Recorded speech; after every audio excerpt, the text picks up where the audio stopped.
بسم اللہ الرحمن الرحیم۔ السلام علیکم عزیزان من، میں ہوں پروفیسر تنویر صادق، اپنے چینل پہ آپ کے ساتھ چند باتیں کرنے۔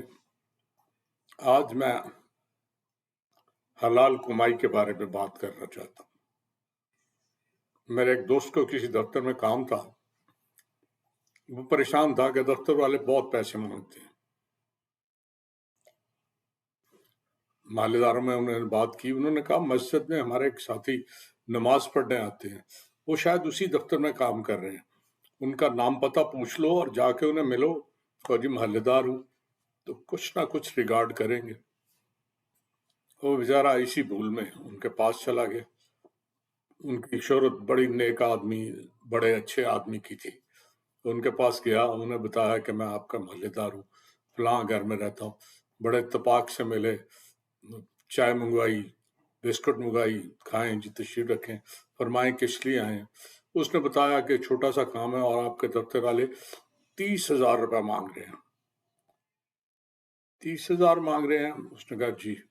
اچھا، وہ کہتے ہیں جی کہ 10,000 ہمارے ہیں، 20,000 صاحب کو دینے ہیں، شاید آپ ہی کا نام لے رہے ہیں۔ میرا نام لے رہے ہیں؟ میں نے تو سختی سے منع کیا ہوا ہے کہ میرا نام کہیں نہ آئے۔ چلے بہرحال انہوں نے کہہ دیا تو میں کیا کہہ سکتا ہوں۔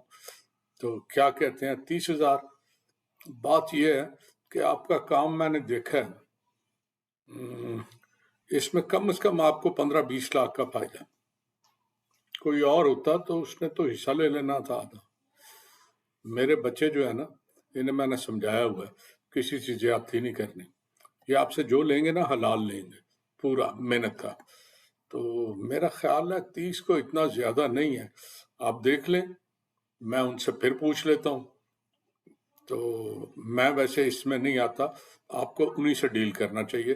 مجھے اچھا نہیں لگتا آپ میرے محلے دار ہیں اور میں آپ سے کچھ سودے بازی کروں، لیکن میں آپ کو یقین دلاتا ہوں وہ آپ سے زیادہ پیسے نہیں لے رہے، بڑے جائز پیسے۔ اس نے کہا اچھا، چلے میں سوچ کے ایک آدھ دن میں۔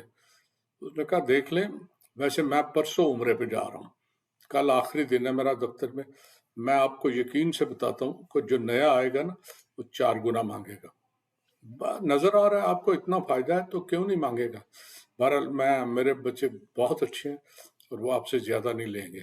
آپ کی باقی مرضی ہے، کسی اور کو آپ نے پیسے دینے ہیں اور اپنے ساتھ ظلم کرنا ہے، اپنے ساتھ زیادتی کرنی ہے تو بے فکر ہو کے جائیں اور 2-4 دن بعد آ جائیں۔ وہ باہر نکلا، چند دوستوں سے بات کی، انہوں نے کہا صحیح کہتا ہے، باقی لوگ تو چھوڑے ہیں، وہ کاٹ کھائیں گے تمہیں، یہ ریزنیبل پیسے مانگتے ہیں۔ اور آج کل دفتروں میں جو ریزنیبل پیسہ ہے نا اسے ہی حلال سمجھتے ہیں لوگ۔ مجبوری ہے تمہاری، اب اس نے عمرے کا بھی خرچہ نکالنا ہے، کیا کرتا بیچارہ، اس نے اتنے پیسے دیے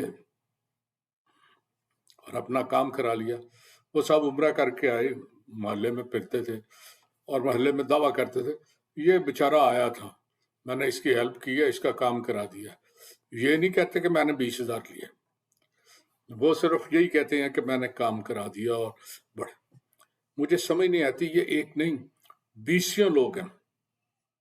حال ہی میں وہ ریٹائر ہوئے ہیں تو انہوں نے ایک سیاسی جماعت میں شمولیت اختیار کر لی ہے، اسے چندہ دیتے ہیں، مذہبی جماعت ہے، تسبیح ہاتھ میں پکڑی ہوئی، داڑھی لمبی سی رکھی ہوئی، وہاں جاتے ہیں، محلے میں بیوہ عورتیں، غریب لوگ، انہیں کھلے پیسے دیتے ہیں، لوگ ان کے گن گاتے ہیں۔ وہ جب چلے جاتے ہیں تو لوگ لطیفے بھی ان کے سناتے ہیں کہ یہ اس طرح پیسے کھاتے ہیں، اس طرح، لیکن جب سامنے آتے ہیں نا تو ان کے نام پہ ہر چیز نشاور کرنے کو تیار ہوتے ہیں، اس لیے کہ پیسہ بولتا ہے، وہ پیسہ خرچ کرتے ہیں، ہر ایک کو 100 پکڑا دیا، 200 پکڑا دیا، تو یہ پیسہ کام کرتا ہے۔ لیکن مجھے سمجھ نہیں آتی کہ وہ کیا سمجھتے ہیں کہ شاید اللہ تعالیٰ کو دعوت دے دیں گے۔ کہتے ہیں ایک بندہ حج پہ جا رہا تھا، حج سے جانے سے پہلے وہ کسی بندے کے ساتھ کام کرتا تھا، اس نے اسے دھوکہ کیا، بندے کو قتل کر کے اس کے ساری دولت سمیت کے لے آیا۔ تو وہ جب حج پہ جا رہے تھے تو اس کا راستے میں انتقال ہو گیا۔ وہ ایک پھاڑوا پکڑ کے لائے قافلے والے، زمین کھودی اور اسے دفنا دیا۔ جب قافلہ چلا تو انہیں یاد آیا کہ وہ پھاڑوا جس سے لیا تھا اسے واپس کرنا تھا، وہ تو قبر میں رہ گیا۔ اب قبر دوبارہ کھودنی بڑا عجیب تھا۔ سوچ کے انہوں نے سوچا، پھر انہوں نے فیصلہ کیا کھود لیں۔ جب انہوں نے قبر کھودی تو کیا دیکھتے ہیں، وہ پھاڑوا جو ہے نا اس کے بدن کے اندر گھسا ہوا تھا، اور اس کا بدن اس کے ارد گرد جو ہے نا لپٹا ہوا تھا۔ اتنی خوفناک صورتحال، جلدی سے انہوں نے مٹی ڈالی، پھاڑوے والے کو نقد پیسے دیے کہ یار وہ پھاڑوا آپ نہیں مل سکتا، اور آگے چلے گئے۔ واپسی پہ اس کی بیوی کو بتایا تو اس نے حقیقت بتائی کہ یہ سارا لوٹ مار کا پیسہ تھا، اور نتیجہ یہی ہے مال اس کے ہونے تھے۔ تو ایک بات یاد رکھیں، آپ حج کریں، آپ عمرے کریں، جو مرضی کریں، جب تک دنیا کو جو چکر دیا ہے نا اس چکر کو ختم نہیں نہ کرتے، آپ کی یہ جو حج کے چکر ہے نا آپ کو کوئی فائدہ نہیں دیں گے۔ کوشش کریں رزق حلال کمائیں، جائز کمائیں، اور جو کمائیں اس میں حرام کا ایک چھوٹا سا بھی عنصر نہ ہو۔ یہی تعلیم اپنے بچوں کو بھی دیں۔ یقیناً بچوں کو حرام کھلائیں گے تو کہیں نہ کہیں افیکٹ ضرور ہوتا ہے، آپ کو محسوس نہیں ہوتا لیکن یہ ہوتا ہے۔ آپ بیمار ہو گئے، بیوی بیمار، بچے بیمار، کہیں کچھ، وہ یہی حرام کا اثر ہے جو آہستہ آہستہ آپ پہ پڑ رہا ہے۔ آپ سمجھتے ہیں کہ بڑا حلال ہے، حلال وہی ہے جو رب العزت نے حلال قرار دیا ہے۔